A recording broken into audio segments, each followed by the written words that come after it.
The American West under siege. In California, the Pickett fire tears through Napa's Vineyards, the year's largest, forcing families from their homes. In Oregon, the flat fire roars towards Sisters, 7,000 residents on alert as red flag warnings grip the region. Smoke blanket cities, power grid strain, and relentless heat fuels the inferno. This is not just wildfire season, it's a breaking point.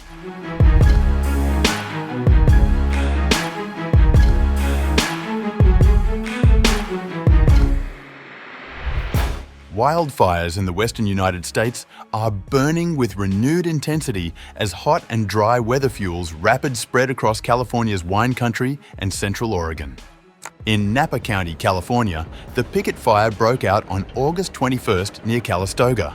It grew rapidly, consuming more than 6,800 acres by August 24th, according to the California Department of Forestry and Fire Protection. Officials reported the fire was just 11% contained by August 24th evening. The fire is burning in rugged terrain north of Calistoga, in an area previously devastated by the 2020 glass fire. According to CAL FIRE's update on August 24th, the Pickett fire expanded by nearly 1,841 acres in a single day, with much of the activity concentrated along its eastern edge. With the fire burning near communities, structure protection remains a high priority. Firefighters will be actively engaged in protecting homes and other structures, particularly in areas like Atna Springs Road and Butts Canyon Road. On the ground, firefighting crews are confronting steep and inaccessible terrain. Steve Chapman, Operations Section Chief, said on August 24th, "It takes a long time to walk in." Governor Gavin Newsom, in a post on X, said, "California is better prepared than ever to confront the threat." As California faces extreme heat and fire weather conditions, we're prepared with the world's largest firefighting fleet to respond quickly and protect Californians. Across the state, we stand ready with new aircraft, personnel, and resources to swiftly respond and save lives. Dusty Martin, incident commander, warned that while the fire's footprint remained stable through Sunday, there's a lot of work ahead before containment is reached. The challenges are compounded by what CAL FIRE describes as a thermal belt, a layer of hot air that lingers overnight and fuels fire activity after dark. Even so, 5 night-flying helicopters were deployed to support ground crews. Still, CAL FIRE said progress has been made. 5 night-flying helicopters, supported by engines, dozers, and hand crews, were deployed overnight to slow the spread. As of August 24th, more than 1,200 personnel, 140 fire engines, 20 hand crews, and 10 helicopters were assigned to the operation. CAL FIRE added that firefighters were focusing on constructing direct and contingency control lines while mopping up inside existing contained fire lines. So far, no structures have been destroyed and no injuries have been reported. But Napa County officials said more than 190 people are under evacuation orders, and an additional 360 are under evacuation warnings. County Sheriff Oscar Ortiz confirmed a shelter was opened for evacuees, though, in his words, nobody showed up. Earlier on August 23rd, Napa County's Chief Executive Officer Ryan Alsop signed an emergency proclamation, authorizing swift and efficient allocation of resources to protect the public and mitigate damage.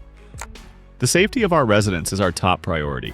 This declaration is a proactive step to ensure we can mobilize every available resource to respond to the needs of our community, including coordinating with state and federal partners. Meanwhile, across the border in Oregon, the flat fire has become the state's largest active wildfire this year.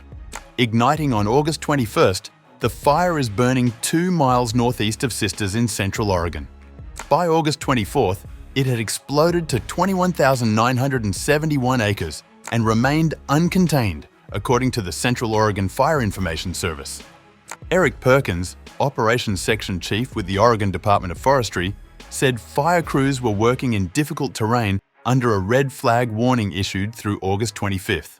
That warning cites unstable air, triple-digit temperatures, and very low humidity. In an update on August 24th, the Central Oregon Fire Information Service said, Overnight, firefighters continued to aggressively fight, the 21,971-acre flat fire.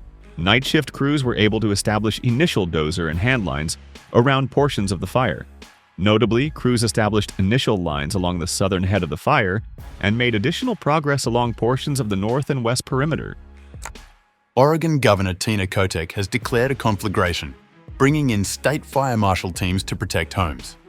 Evacuations have been ordered in parts of Deschutes and Jefferson counties, with Level 3 Go Now alerts covering around 1,000 homes. In total, nearly 3,940 homes are threatened by the blaze. The National Interagency Fire Center warned that hot, dry, and unstable conditions across the West, including very low humidity, strong winds, and the risk of lightning, could allow even the smallest spark to escalate into a fast-moving wildfire. Together, the Pickett fire in Napa County and the Flat Fire in Oregon highlight the volatile fire season gripping the western US, where heat waves, drought, and strong winds are creating explosive conditions.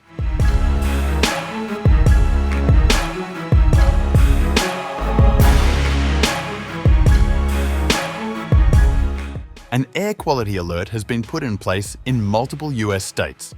The Bay Area Air Quality Management District extended an advisory through August 25th, warning that wildfire smoke from the Pickett fire would impact Napa, Solano, and Sonoma counties.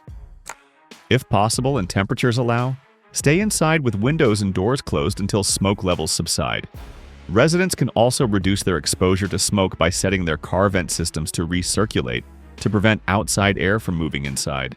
The use of indoor air filtration or going to a clean air center or other location with filtered air, such as a library or mall, can also help reduce smoke exposure.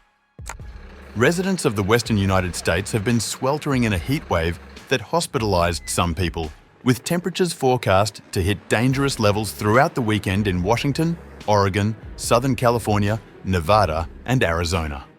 Meanwhile, air quality alerts have been issued across multiple communities in Central Oregon, including Beaver Marsh, Bend, Crescent, Deschutes River Woods, Lapine, Madras, Prineville, Redville, Silver Lake, Sunrise, and Three River. In Southern California, the extreme heat also led to elevated fire concerns, with red flag warnings in place for the mountains north of Los Angeles and Santa Barbara.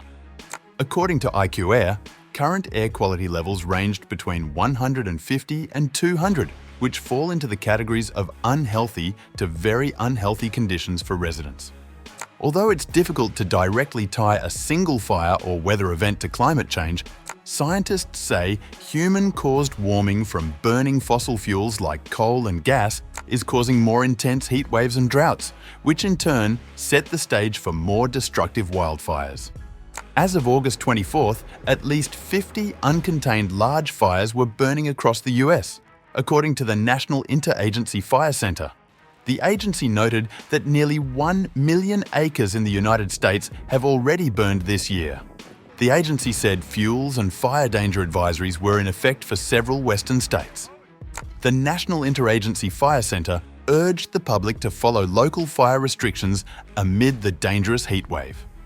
The National Interagency Fire Center noted that hot and unstable weather is gripping much of the West Coast, the Pacific Northwest, and western Montana, with temperatures running 10 to 20 degrees above normal, a pattern that is driving dangerous fire conditions.